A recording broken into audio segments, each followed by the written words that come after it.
جب اللہ تعالیٰ نے آدم علیہ السلام کو بنا لیا نا، آدم علیہ السلام کو بنایا، اللہ تعالیٰ نے اس کے اندر روح ڈالی، اللہ نے حکم دیا فسجد الملائکۃ کلھم اجمعون، اللہ تعالیٰ نے حکم دیا کہ سارے کے سارے فرشتے اور سارے یہاں کے اس کو کیا کریں، سجدہ کریں، اور سارے فرشتوں نے فسجد الملائکۃ کلھم اجمعون، سارے فرشتوں نے سجدہ کر دیا الا ابلیس، مگر ابلیس نے سجدہ نہیں کیا۔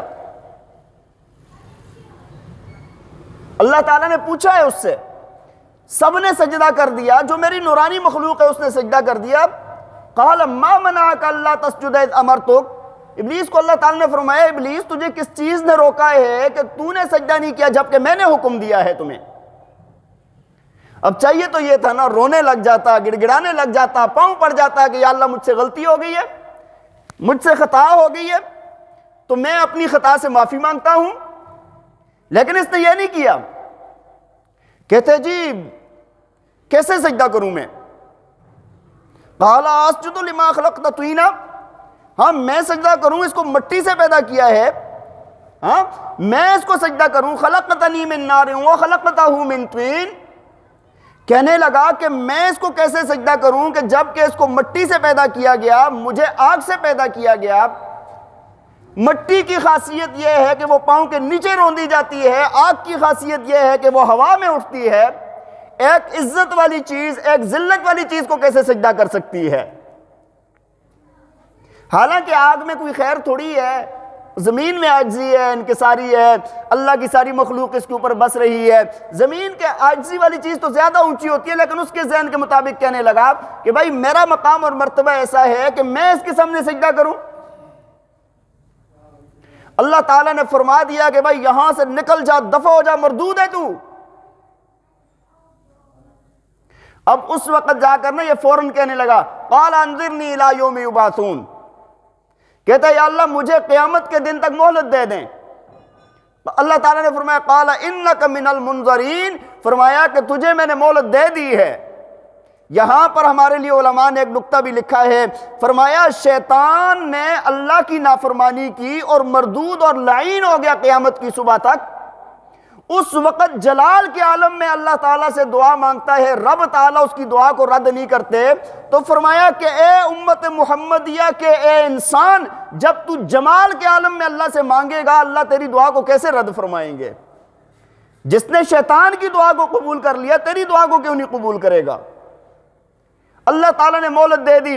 مہلت دینے کے بعد کہنے لگا قال فبما اغویتنی لاقعدن لهم صراطک المستقیم، کہنے لگا کہ یہ جو مجھے جس کی وجہ سے میں جنت سے نکل گیا، میرا سب کچھ چلا گیا، کہنے لگا کہ بات تو اور ساری ٹھیک ہے لیکن میں ان کے سیدھے راستے میں نہ بیٹھوں گا، ان کو میں بہکاؤں گا۔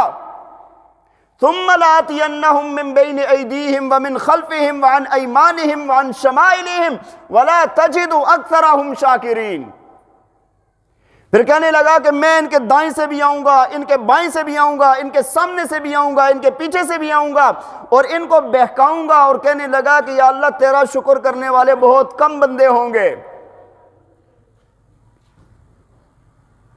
اللہ تعالیٰ نے فرمایا جا دفع ہو جا، نکل جا یہاں سے، یہاں سے تو دھکیلا ہوا ہے، یہاں سے تو ذلت کے ساتھ یہاں سے نکل جا۔ اور آگے فرما دیا کہ تو اور تیرے پیروکار جتنے بھی ہوں گے تم سے میں جہنم کو بھر دوں گا۔ بہرحال دیکھیں کہ میں آپ کو بات یہ عرض کر رہا تھا کہ شیطان کے اندر یہ احساس نہیں تھا کہ بھائی جب رب تعالیٰ کی نافرمانی کر لی اس کے بعد اس کو رونا گڑ گڑانا چاہیے تھا کہ یا اللہ مجھے معاف کر دیں، مجھے معاف کر دیں، مجھ سے غلطی ہو گئی ہے، لیکن اس نے اپنی غلطی کو غلطی نہ سمجھا، اس کی وجہ سے یہ مردود اور لعین ہو گیا۔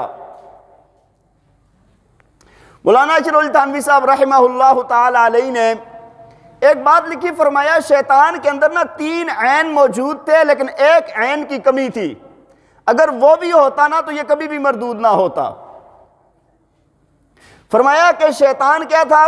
کہنے لگے فرمایا عالم بھی تھا، عابد بھی تھا، عارف بھی تھا، یہ 3 عین اس کے اندر موجود تھے۔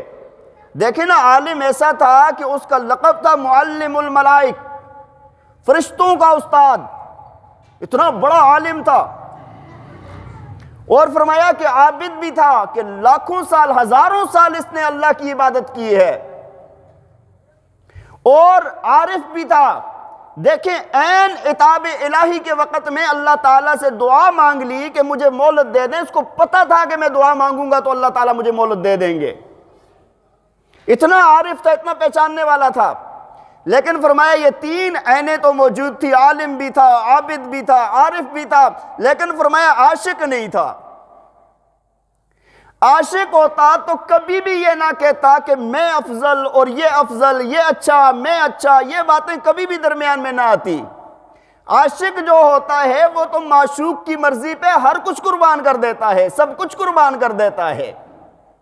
اگر عاشق ہوتا تو اس کو اچھا لگتا یا نہ لگتا, یہ اللہ کی بات پر فوراً لبیک کہہ کر سجدے میں چلا جاتا. تو فرمایا اس عاشق والی عین کی اس میں کمی تھی, جس کی وجہ سے یہ اللہ کی بارگاہ سے ملعون قرار دیا گیا اور اس کو دھتکارا گیا اور اس کو وہاں سے نکالا گیا.